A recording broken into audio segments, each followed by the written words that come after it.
ભાભર તાલુકાના તમામ ગામડાઓમાંથી જે ઠાકોર સમાજે જે સમાજના નિયમ પ્રમાણે તમામ ગામડામાં વ્યસન મુક્તિનું અભિયાન ચલાવેલ છે, તેમજ મેરા, નેસડા, અબાસણા, ભીમોરડી તેમજ અન્ય ઘણા ગામોમાં સમાજ લેવલે બંધ પણ કરેલ છે।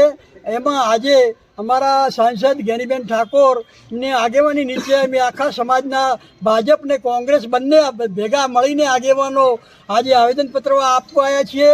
એટલે પોલીસના સહકારની અમારે જરૂર હોવાથી અમે આવેદનપત્ર આપ્યું છે અને ફરી અમારે ક્યાંય પણ અમારા બંધો જે બંધ કરેલ છે એમાં કાંઈ પેલું ન થાય એના માટે પોલીસનો સહકાર જરૂરી છે।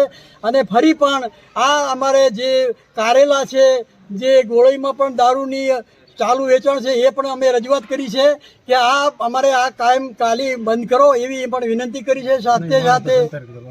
સાથે સાથે હવે અમારે ક્યાંય પણ જે દારૂની જે પણ જે યોજના બંધ નહીં કરે તો અમે જનતા રેડ પાડીશું અને પોલીસને પણ જાણ કરીશું એવી અમારી વિનંતી।